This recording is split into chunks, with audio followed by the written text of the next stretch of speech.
Day 11 of Pittsburgh Steelers training camp is in the books, and if there's anything to take away, it's one simple thing. This offense, they're going to do anything it takes to win.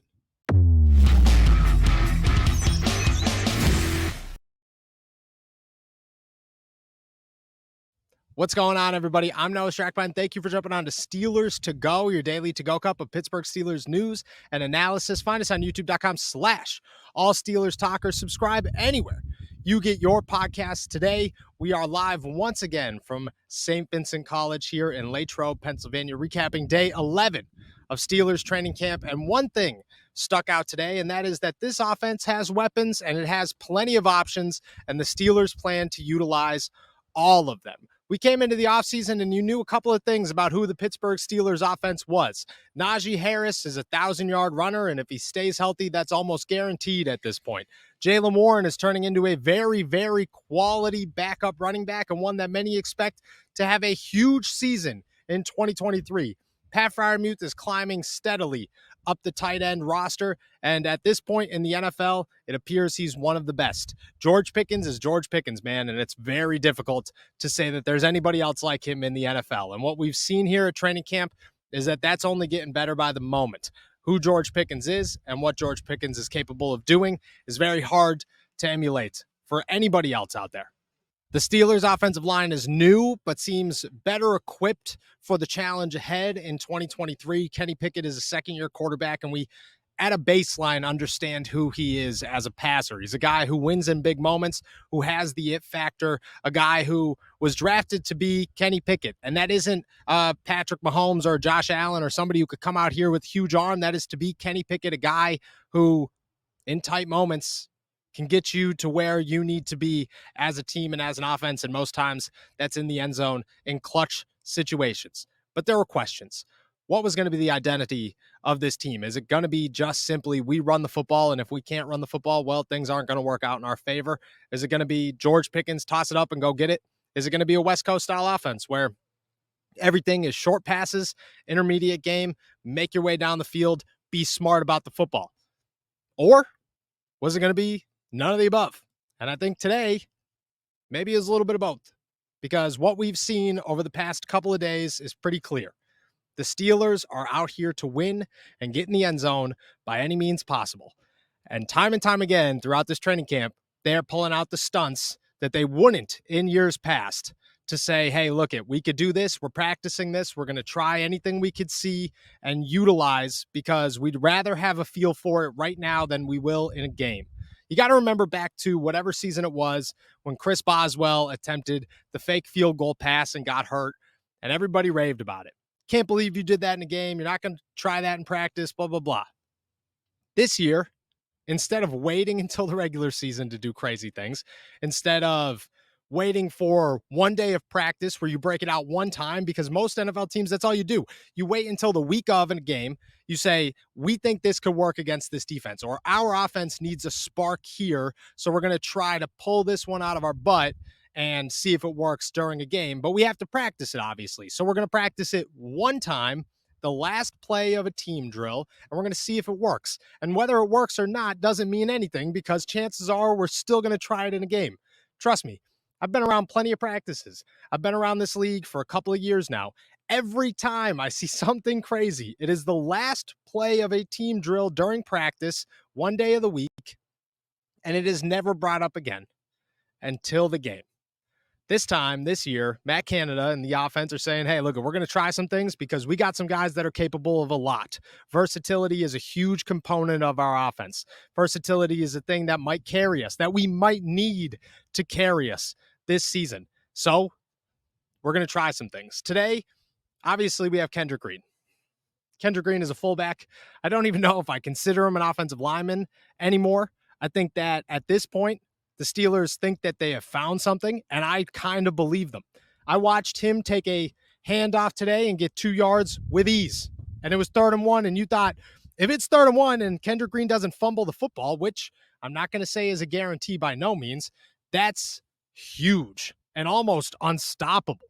Because if you have a 270, 280-pound guy running up the middle who's athletic, Kendrick Green is a freak athlete for somebody that big.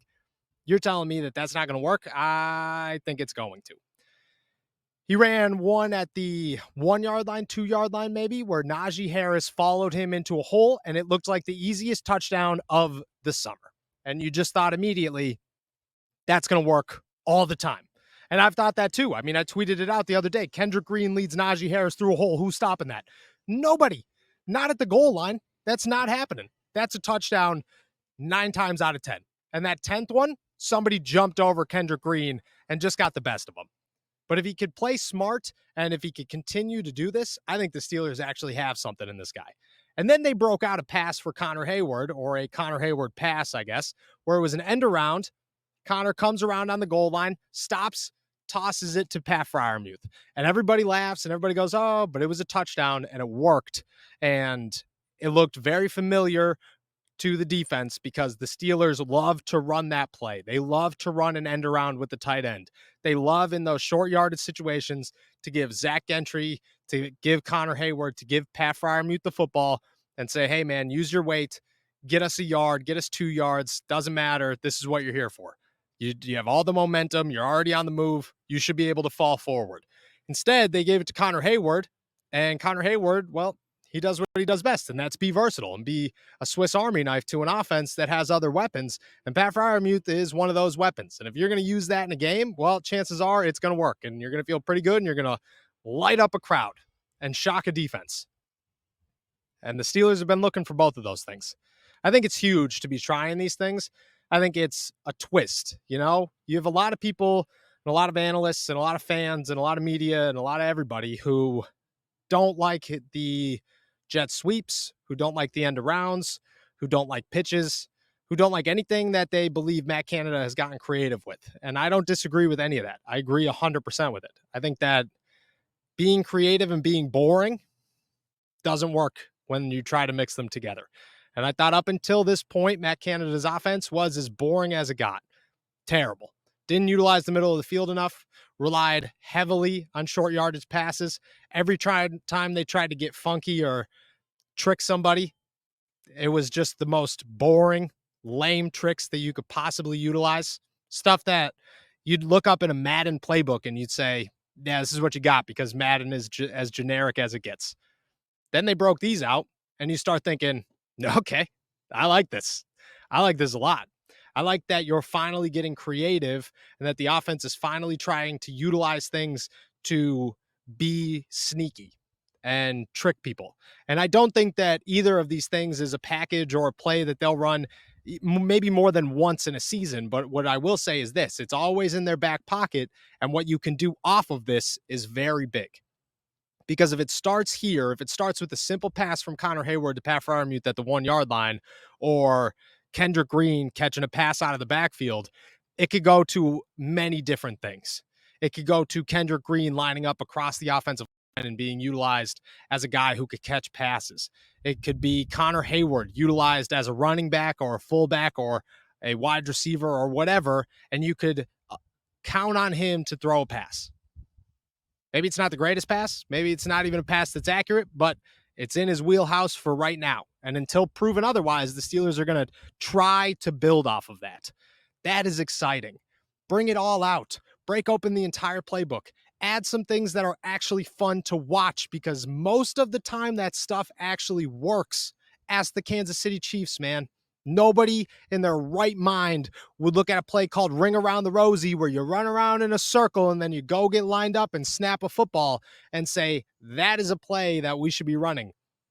But it works. Get creative. Utilize everybody you have. This team doesn't have a bunch of superstars, but what it has is a lot of pieces who could do a lot of different things. Use them. And it feels like right now, at least, that the Pittsburgh Steelers, they're going to try. And that is something that should get everybody very excited right now.